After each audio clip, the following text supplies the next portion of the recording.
En el programa de hoy vamos a abordar un tema que es de terrible actualidad, el de los incendios que están arrasando gran parte de España.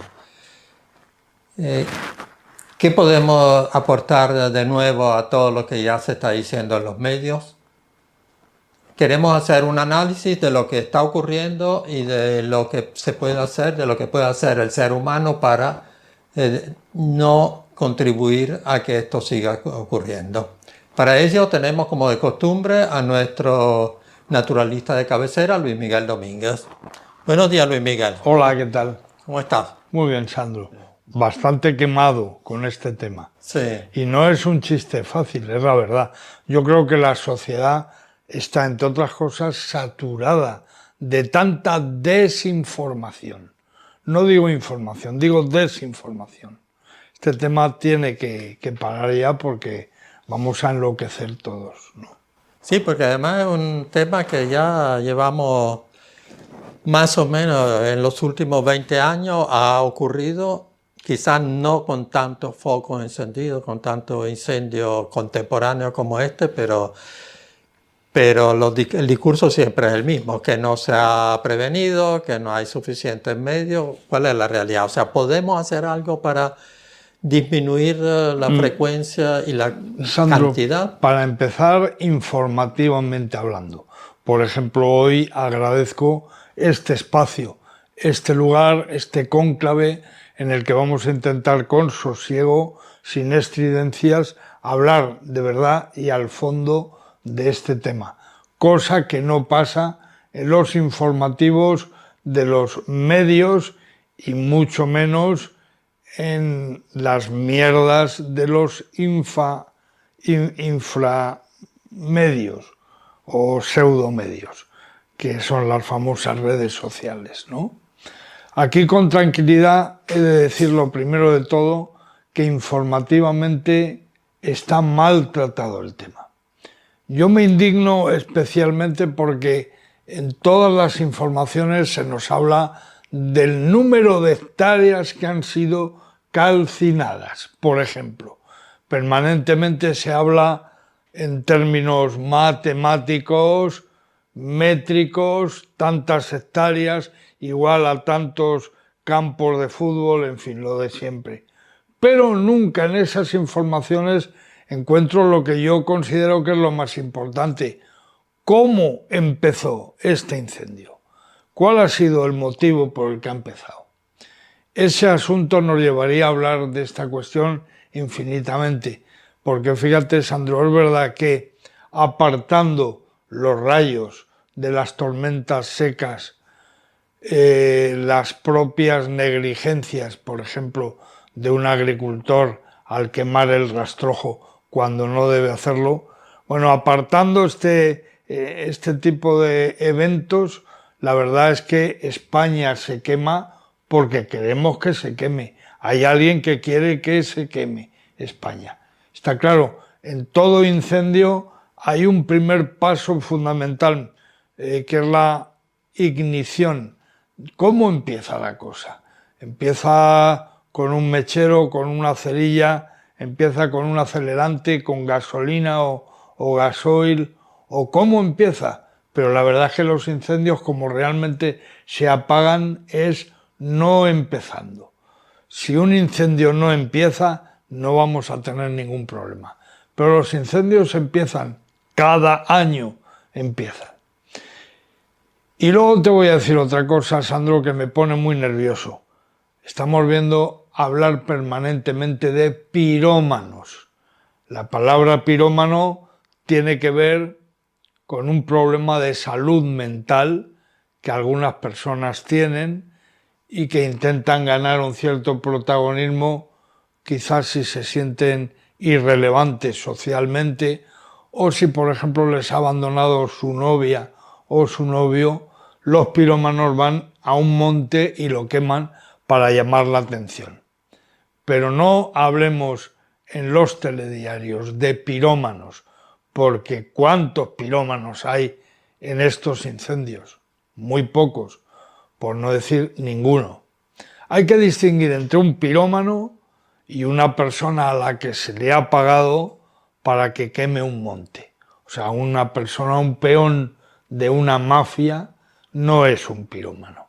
Ese es un delincuente que forma parte de una estructura que tiene intereses para arrasar con todo. Y eso es lo que está pasando. Estamos viendo esto junto con las falacias y los bulos, la limpieza del monte, ¿no? La limpieza. ¿Cómo ves eso, Sandro? Es que está muy sucio el monte, es que hay que limpiarlo, hay mucha vegetación, mucha biomasa. Que realmente un monte es imposible de limpiar, ¿no? Es como ponerle puerta a un campo. Pero es que no solo es imposible, es que es contraproducente. Lo primero que hay que decir es que cuando una persona vea un árbol de gran porte, un árbol de 20, 30 metros de altura, lo primero que hay que pensar es que ese árbol, cuando era chiquitito, cuando era un mero plantón, creció y tiró adelante y hoy es el pedazo de árbol que usted ve, gracias a que en el sotobosque hay maleza. La maleza es la que cuida de los árboles cuando son pequeños. Sí, esa maleza que puede ser, según usted, algo que hay que acabar con ello, esa jara, ese jaguarzo o ese lentisco, hay que acabar con ello porque este año había mucha maleza, mucha biomasa y claro, esto hace que el monte se incendie más. No, hay que respetar a esa maraña, tiene un nombre, la palabra maraña es donde viven muchísimas aves de la maraña, como son los mosquiteros, como son por ejemplo los zarcelos, como son los papamoscas, por ejemplo. Son aves que viven en la maraña. El sotobosque no hay que limpiarlo. Pero ustedes tienen una motosierra en la cabeza, como Milei. Cuando la dan, el problema es que los ecologistas no dejan limpiar los cauces de los ríos de vegetación. Ese era el problema, también la limpieza. Y ahora el problema es el mismo. El problema es que el monte está muy sucio. Mi opinión es que son ustedes los que tienen la mente sucia y nos tienen a todos hasta el gorro ya. Estamos hartos. Pero entonces, ¿qué es lo que podría hacer el ser humano? Además de no propiciar los incendios, pero podría hacer algo, hay conductas, hay estrategias Sí, para evitar que... hombre, una autocrítica siempre es fundamental y especialmente el mundo rural debe hacer autocrítica en esta y en otras muchas materias. Hemos estado oyendo estos días también decir que esta es una cuestión ideológica. Utilizan la palabra ideológica como de manera peyorativa, ¿no? Claro, si usted me dice, en mis montes no al lobo, en mis montes solo mis vacas. Si usted además me lo dice con una escopeta en la mano que acaba de matar a 10 zorros y usted al año se ventila 1.500, 2.000 zorros, si usted me está diciendo que es ese tipo de persona, yo le puedo llamar a usted agrofascista, lo puedo hacer sin ningún complejo, sin pena ninguna. El buen salvaje de Rousseau jamás atentará contra el resto de los elementos de la naturaleza. Lo que quiero decir es que si usted está muy interesado en los cultivos forestales, que así como hay lechugas en el monte, también hay pinos y hay eucaliptos. Si usted solo está interesado por eso, ¿qué puede irnos mal? Pues ¿qué puede irnos mal? Mira, este verano estamos viendo qué puede irnos mal. Con una ideología agrofascista se va contra la naturaleza. Y eso es lo que está pasando realmente. Esa es mi opinión. Pero claro que las cuestiones de la ecología tienen ideología, claro que sí. Ideología no es nada peyorativo, es sencillamente ubicar a cada uno en el lugar que le corresponde. El mundo rural ha comprado muy rápido, sin hacerse preguntas, el relato de la ultraderecha. Lo ha comprado a toda pastilla. y no se ha hecho ni una sola pregunta. Está absorbiendo todo ese veneno, se está envenenando y además está, además de envenenándose, insultando al resto de los mortales, como si la defensa de la biodiversidad de nuestros ecosistemas y biomas fuera un acto de delincuencia. Se llega a poner en cuestión las zonas cepas, las zonas LIC, aquellos espacios naturales protegidos que nos permiten por lo menos mantener hoy por hoy todavía una cierta calidad en nuestros paisajes. Se ponen en duda diciendo que los ecologistas ideológicamente prohíben a la gente de campo que puedan manejar el territorio a su aire, en base a su milenaria sabiduría y por tanto arrasar con todo. No, señores, señoras, en este país, que yo creo que es un país civilizado, aunque vamos por un camino nada deseable, necesitamos espacios naturales protegidos. Y esos espacios naturales protegidos nos van a marcar unas pautas sobre lo que se debe y no se debe hacer. Vender a la ciudadanía que eso se hace desde despachos por urbanitas que no tienen ni idea, es vender una mala cosa. Todo eso nos ha traído aquí. Y nos ha traído aquí también otra cosa terrible, que supongo que alguien se dará cuenta de ello. Hay ciertas mentes rurales que consideran que ese monte que tienen ante sus ojos, intacto, sin que nadie lo haya tocado, sobre el que está sobrevolando un azor ahora mismo, o en sus entrañas viven los osos y los lobos, hay personas que consideran que ese monte no tiene valor, no aporta nada. Bueno, ese es un monte de toda la vida ha estado así, toda la vida ha tenido oso, toda la vida ha tenido lobo. Ese es un monte de roble y no aporta nada. Esas mismas mentes, cuando ven un hidroavión volando por encima, cuando ven la actividad de los bomberos apagando ese fuego, ese incendio, de repente se dan cuenta que el incendio también forma parte de una cierta economía. O sea, hay negocio en los incendios. Hay un volumen de negocio que se mueve. Por ejemplo, Sandro, tú sabes que el incendio de Cáceres, que se acaba de apagar recientemente y que se ha tirado prácticamente 2 semanas en marcha, solamente en medios aéreos nos ha costado 6 millones de euros, solo en medios aéreos. Es decir, por favor, va a llegar un momento en el que vamos a echar cuentas y no nos van a salir. Aparte de si el gobierno central ha puesto a disposición de las comunidades autónomas recursos o no lo ha hecho. Evidentemente lo ha hecho, pero no se puede hacer de cualquier manera. Para esto existe una cosa que conocemos desde la época de los romanos, que es la burocracia y que es la propia administración.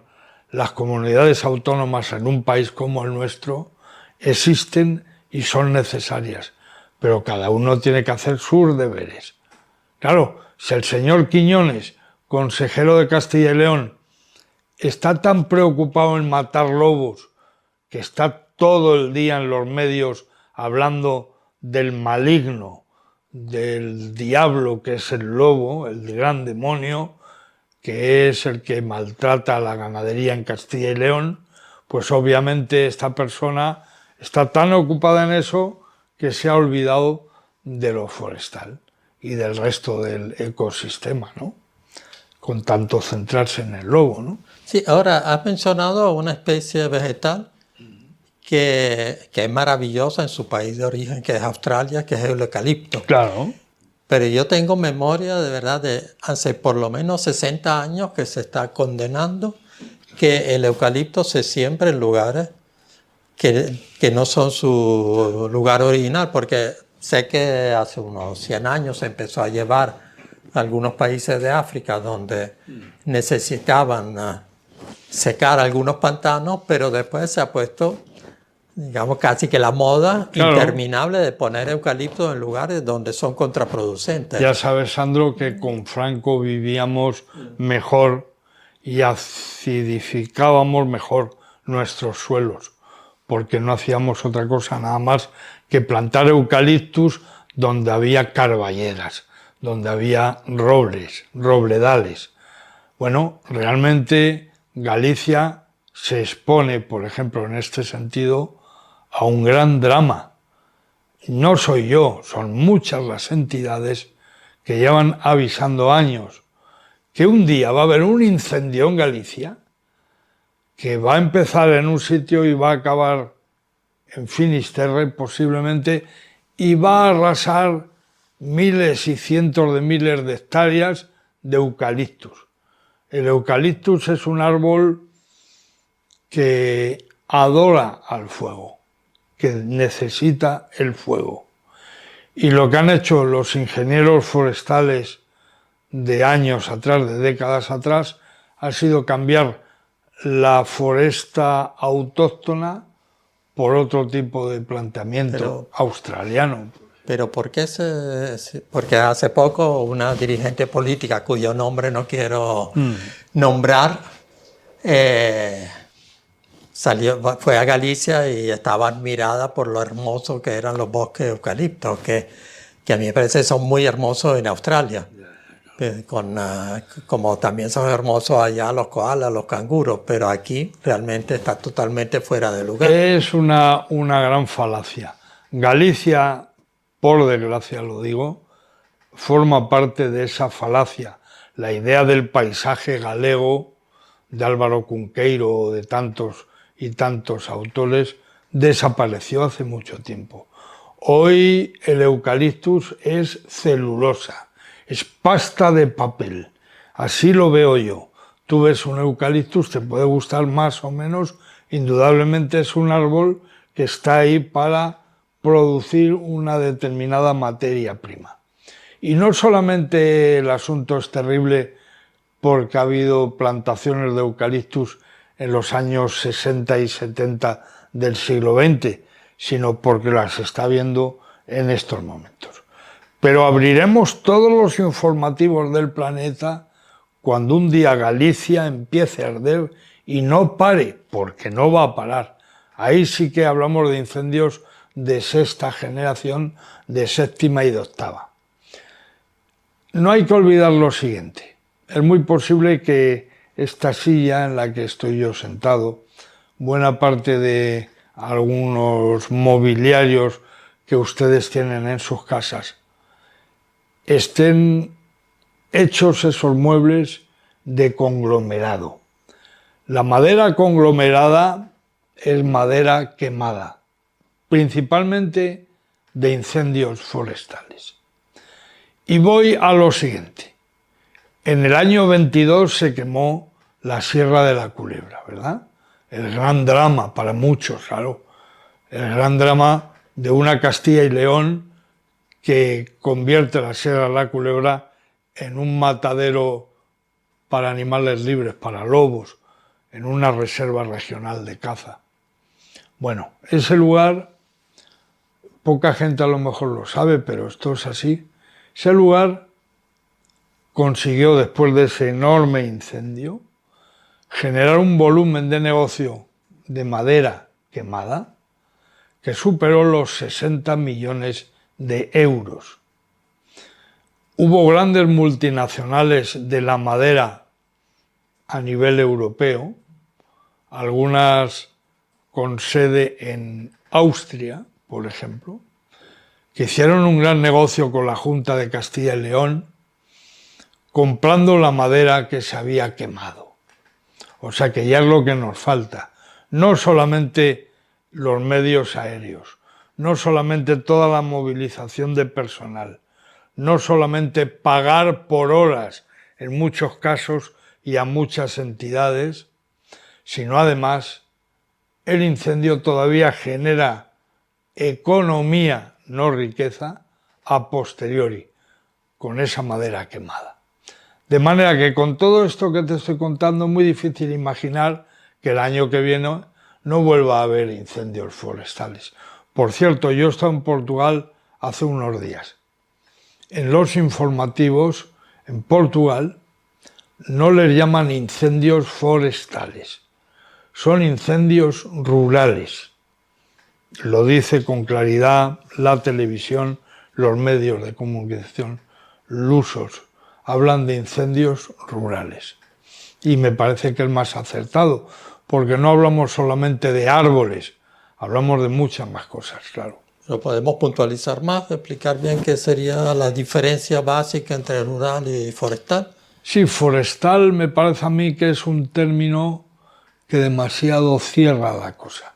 La cosa la lleva a un territorio botánico y técnico, mientras que si hablamos de un incendio rural, tenemos que introducir cuestiones sociológicas, la memoria colectiva. El cementerio donde tienes a tu padre enterrado también se ha quemado. O sea, hay una serie de bienes intangibles que están en juego, mientras que en el incendio forestal a veces hablamos de unos pinos que no tienen ningún valor ecológico, que son pinos como si fueran alcachofas, pero no aportan biodiversidad, no aportan valor en los ecosistemas. Lo primero que tenemos que observar es el diseño forestal que precisamente hemos desarrollado en este país en las últimas décadas. Y a partir de ahí veremos a ver qué pasa cuando el frente de uno de estos eventos, de uno de estos incendios, cuando el frente ha alcanzado ya los 100 kilómetros, ¿tú te crees que 3 helicópteros y 2 hidroaviones van a poder apagarlo? Realmente yo diría que los profesionales no se jueguen la vida ahí. Pero claro, hay que hacerlo. Obviamente la política demanda una atención para que no salgan con el coñazo hortera y empalagoso del pueblo salva al pueblo, para que no aparezca la ultraderecha con el pueblo salva al pueblo. Evidentemente hay que actuar. Pero ojo, que hay incendios que no vamos a poder apagar, no tardando mucho. Es que un incendio, si no se apaga la primera media hora, la hora, prácticamente un incendio rural. Sí, sí. O sea, se apaga un incendio urbano porque hay lo que hay para que se queme y generalmente es más fácil, es posible controlarlo, no fácil, pero posible. Claro. Pero un incendio rural o forestal, después de un rato que ya empieza a progresar, es prácticamente imposible que detenerlo. Muchas veces el incendio se apaga per se, cuando ya no tiene nada que quemar más, pues se acaba apagando, claro. Sí. Ahora, también están proponiendo cosas como que debería haber más ovejas en los campos, más cabras. Eso es un poco contradictorio, ¿no? Porque tampoco puede haber tantas cabras como para limpiar todo, limpiar entre comillas, claro, todo un bosque, ¿no? Manejar el asunto diciendo que van a ser los bomberos del siglo XXI es realmente desenfocar el disparo, ¿no? Porque también volviendo a lo del sotobosque, cuando uno sale a caminar por un bosque, por una selva, en verano generalmente puede ver que la superficie está seca, pero debajo de esa capa seca es donde se mantiene la humedad. Pero claro. Si limpiamos el monte y quitamos eso, lo seco y lo mojado, lo más probable es que abajo no quede humedad absoluta como para que detenga un incendio, ¿no? Claro. Creo yo. No, ciertamente. La verdad es que toda esa vegetación que nos dicen ahora que sobra está cumpliendo una función térmica, está equilibrando las temperaturas, que realmente si no existiera esa vegetación y solo viéramos los grandes árboles, evidentemente ese monte estaría enfermo. Aquí hablamos de calidad del paisaje, de biodiversidad y de ecosistemas coherentes. Y esa coherencia se la dan todas las especies. Y ya te digo, son precisamente los pequeños colaboradores de los grandes árboles, que son las retamas, que son los brezos, que son los que permiten dar sombra y protección a los arbolitos cuando son pequeñitos. ¿Qué vamos a hacer? ¿Nos vamos a cargar eso? Venga, pues adelante, como ustedes quieran. Porque hace unos años vimos también, por ejemplo, en Brasil hubo unos grandes incendios enormes y se decía, el Amazonas se está incendiando. Realmente en la selva amazónica no hay incendios. Puede haber algún pequeño brote, pero generalmente se extingue por la cantidad de humedad que hay. Lo que se vio era que eran las zonas donde estaba avanzando, invadiendo Claro, la Sandro, ganadería. pero salvando donde se las incendiaba, distancias, sí. salvando las distancias geográficas, Cordillera Cantábrica, Asturias, era impensable un incendio forestal o rural o como queramos llamarlo en Asturias, era algo impensable. En Cantabria era algo impensable. Y llevamos ya por lo menos 10 años en los que hemos tenido que tragar con esta medicina asquerosa y ver cómo Asturias se quema de arriba a abajo.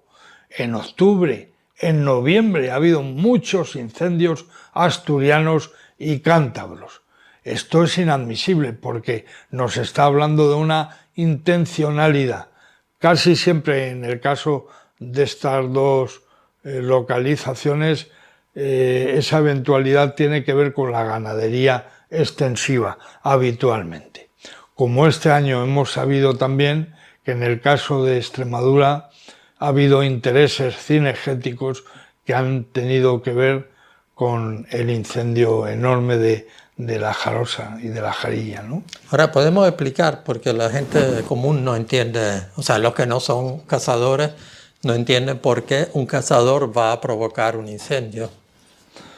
En ocasiones, y en este caso la Guardia Civil está en ello, está en la investigación, tiene que ver con el uso del suelo. O sea, tú vas a poder en un momento determinado introducir, o sea, lo primero que tiene que saber la gente es que los animales que se cazan en España, muchos de ellos han sido criados en granjas cinegéticas y soltados para acribillarlos a balazos. Muchos de esos jabalíes son los que hoy están pululando por toda España provocando problemas, porque además el mundo de la caza se ha encargado de que no haya superdepredadores que controlen a los ungulados no silvestres, sino criados en ganaderías cinegéticas. Esas ganaderías cinegéticas tienen un manejo. Evidentemente, si yo en mi finca voy a soltar 200 jabalíes y 150 ciervos elafus, bueno, voy a tener que manejarlos. ¿Manejarlos qué quiere decir? Bueno, vacunas, etcétera, etcétera, ¿vale? Y precisamente el hecho de que haya tal o cual vegetación va a hacer que yo pueda adquirir determinados dineros de Europa o no. ¿Y qué ha pasado? Pues que han decidido cambiar la fisonomía del paisaje a base de cerilla y a base de gasoil y a base de incendios, ¿no? Han cambiado la faz del paisaje para poder manejar a su antojo un territorio. Y esto es terrible, asqueroso y horrible e ideológico, sobre todo cuando se nos sigue llamando ecologetas a los que no hemos visto una subvención en nuestra puñetera vida porque no la queremos. ¡Viva las subvenciones! Que para eso la ley dice cómo, cuándo y de qué manera se han de otorgar a las entidades. Yo no voy contra las subvenciones. Lo único que digo es que como ecologeta de raza nunca jamás obtuve un solo euro o peseta antigua relacionada con una subvención. Pero el mundo de la caza sí, por supuesto. El mundo de la caza sí sabe muy bien lo que son las subvenciones y por tanto esto clama más al cielo. O sea, pero prácticamente, para resumir, o sea, un emprendedor cinegético quema un territorio prácticamente para cambiar la fauna que vive en él. Sí, para que que le permitan manejar un cierto grado de manejo de ese territorio. Y por tanto yo puedo meter entonces muflón de Córcega o me puedo traer una determinada cabra montés para que el marqués, el señor fulanito de tal, tenga en el salón de su casa esa cabeza, que además la va a pagar bien, ¿no? Entonces, de alguna manera es matar moscas a cañonazos. Esto es lo que ha pasado. Vamos a quemar y vamos a cambiar la fisonomía del paisaje para que nos permita entonces el año que viene poder hacer esa montería que ahora no puedo hacer porque hay una masa forestal determinada, por ejemplo. En fin, complejo y complicado. Pero entonces, ¿cuál sería la estrategia correcta? O sea, ¿intervenir de alguna manera o tratar de intervenir lo menos posible en la naturaleza? Con respecto, o sea, lo primero que hay que tener muy claro son los previos, el momento en el que está el incendio y el post-incendio. En los previos yo le otorgo mucha importancia. Prevenir que curar es más importante en materia de ecología, toda la vida. Más importante prevenir que curar. Esta vieja idea de que los incendios se apagan en invierno es una idea muy acertada. ¿Qué quiere decir apagar un incendio en invierno? Pues seguramente lo que hemos visto tantas veces en los dibujos animados norteamericanos, cuando el guardabosques, ese señor que era amigo del oso Yogi, se acerca al colegio a hablar a los chavales del campo, de la naturaleza.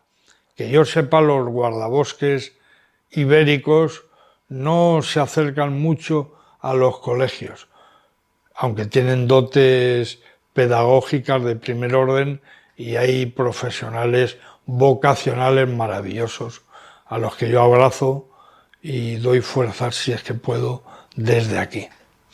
Pero yo diría que es muy importante la divulgación, la parte pedagógica y didáctica. ¿Cómo funciona un monte? ¿Cómo funciona un bosque? Porque, por cierto, hay que distinguir entre bosque y monte. Son dos cosas totalmente diferentes. ¿Cómo funcionan? Vamos a entenderlo a priori. Y me cuesta mucho trabajo imaginar que alguien vaya a dejar que eso se queme. Una vez que la gente hace suyo ese patrimonio natural y lo mete entre pecho y espalda, va a luchar por ello. Pero claro, lo que no puede ser es que uno diga que defiende una patria gaseosa, una patria invisible, una patria no certera. La certeza es la mirada de un lobo. La certeza es ese viejo roble. La certeza es el musgo en la roca, los líquenes amarillos de los montes de Toledo. Esa es la certeza. Esa es. Entonces, lo que podemos hacer para prevenir es concienciar a la sociedad, seguir trabajando ese nivel de concienciación y poner en valor, en definitiva, el patrimonio natural. ¿Por qué va a ser menos valioso el incendio de un bosque que el incendio de una torre de pisos en el centro de Valencia, como hemos visto alguna vez, o en el centro de Madrid? ¿Por qué tiene menos importancia esa naturaleza que esta otra? Por la vida humana, la vida humana. Bueno, la vida humana, no cabe ninguna duda, es de gran importancia, no me cabe ninguna duda. Pero a lo mejor realmente tenemos que replantearnos que este episodio supremacista por especie y raza que somos, pues que ya se vaya acabando. A lo mejor va a resultar que es más lógico entender que la vida humana vale tanto como la de un viejo roble de 300 años de edad. ¿Y a eso cómo se llega? Se llega trabajándose esa parte que parece una entelequia que se llama educación ambiental. A eso se llega y se llegará siempre por ahí. Luego, la parte del post-incendio. Cuidado con el tema del negocio, lo que al final acaba de dar todo esto. La madera quemada, por ejemplo, ¿no? Bueno, vamos a ver, cuidado con todo esto.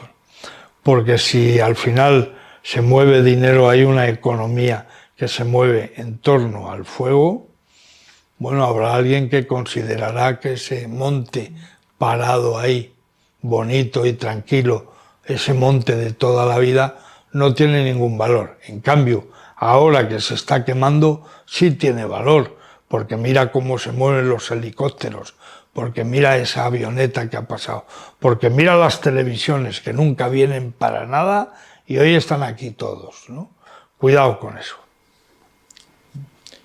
Pues y de lo que nos mencionan siempre, que si hubiera más ganadería extensiva, si hubiera más rebaño dando vueltas por el monte, porque eso también veo que, o sea, un rebaño de ovejas va a competir con lo que son los conejos, con lo que son las liebres, con lo que son los jabalíes silvestres, no los asilvestrados reintroducidos. Sí, no, a mí me parece que la presencia de esas cabezas de ganado en el monte, bueno, pues no, por supuesto no hacen un mal más allá de los intereses que tienen algunos de ya que están esos animales ahí, vamos a acabar con los superdepredadores. Era el lobo, ahora es el oso pardo. Ya están reclamando poderlo matar. Ya hay demasiados lobos, ¿no? Demasiados osos. Habéis conseguido ya una protección y una subida demográfica importante del oso pardo, ¿no? Guillermo Palomero, Fundación Oso Pardo, ¿lo habéis conseguido después de años de trabajo? Bueno, pues yo creo que va siendo ya la hora de poder matar osos en este país. Esto se está manejando así, no en petit comité, hay prensa que está publicando titulares que van por ahí, ¿no? Entonces, si lo que nos están proponiendo es meter razas autóctonas, por ejemplo, y que éstas nada tengan que ver con posibles dineros asociados a su labor de desbrozamiento, si lo que se está diciendo es que estos animales van a estar en el paisaje, pero no va a haber un negocio en torno a ellos, yo digo, adelante, eso sí, razas autóctonas en peligro de extinción. Mantequera leonesa, una buena vaca, por supuesto, asturcones, venga, esos caballos, o potocas en el País Vasco, o los curros gallegos, ¿no? Entonces yo, por mí, encantado en ese sentido.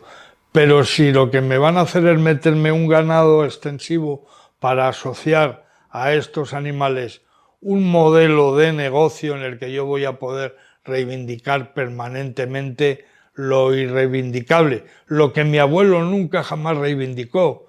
Mi abuelo tenía el ganado en el campo y formaba parte de un paisaje, era paisaje y paisanaje.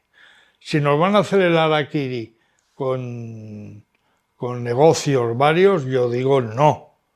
Si por el contrario de lo que se trata es del todo por la patria, venga esa ganadería extensiva, claro. Pero no creo que quieran el todo por la patria, yo creo que no. O sea que tampoco sería una solución... Es una solución a medio plazo, porque no olvidemos que tenemos problemas de lengua azul, tenemos problemas de viruela ovina, tenemos problemas de tuberculosis bovina, tenemos muchos problemas incluso de futuras zoonosis, de enfermedades provocadas por el ganado que van a acabar siendo transmitidas a las personas. Esto lo tenemos ya en la puerta de casa. De los ungulados silvestres, jabalí, ciervo y corzo, va a pasar el patógeno a la ganadería, a esa ganadería extensiva. Y de esa ganadería extensiva, vía zoonosis, va a pasar a las personas y va a haber problemas muy serios. Por eso nos empeñamos una y otra vez, lo digo, lo diré una y mil veces, viva el lobo ibérico, que es el gran superdepredador apical, que si tuviéramos que comprar o contratar su papel y su actuación nos costaría una millonada, pero que en España y en Portugal lo tenemos gratis, al lobo ibérico. Dejémoslos, que ellos se encargan de controlar esas posibles zoonosis. En fin, estos animales estarían en el bosque haciendo una labor de desbroce, no cabe duda, pero a la vez podrían ser un problema de carácter fitosanitario, vamos, zoosanitario. No. Bueno, yo creo que hemos tratado unos cuantos temas y lamentablemente este es un tema interminable. Por desgracia, tenemos que entender que va a estar en nuestras vidas y por favor que nadie falte el respeto a nadie. Ya está bien de los ecologetas, ya está bien de culpabilizar y sobre todo ya está bien que ustedes le han cogido el tranquillo al tema de las catástrofes. Están haciendo carroñerismo político, son necrófagos de la política. Ustedes del árbol caído siempre sacan leña. Bueno, ya está bien, cada vez que pase algo es culpa de Pedro Sánchez, es culpa de no sé quién y es culpa de no sé cuánto. Pero la sociedad, con un cierto grado de conocimiento, detecta inmediatamente los padres de la culpa. La culpa no es huérfana, la culpa siempre tiene un padre o una madre. Está claro. Bueno, yo creo que como además del fuego, uno de nuestros principales enemigos es el tiempo. Sí. Creo que Y aliado también aliado, ¿no? Sí. Pero bueno, Sí. Pero, estoy de acuerdo contigo. Sí, entonces creo que nuestros escuchas, nuestros televidentes ya pueden irse haciendo una idea de lo que hay que exigir a las administraciones, a los políticos, a los ecologistas, a todos. Hay que exigirle que tengamos una conducta coherente. Por supuesto. Y unas estrategias coherentes con el medio ambiente y con la naturaleza. Por supuesto. Sí. Entonces, bueno, esperamos haber aportado ciertos elementos de reflexión sobre estos temas que están azotando en este momento y siempre van a azotar a nuestro país. Y les invitamos para la próxima entrega de nuestro programa La Mirada Naturalista.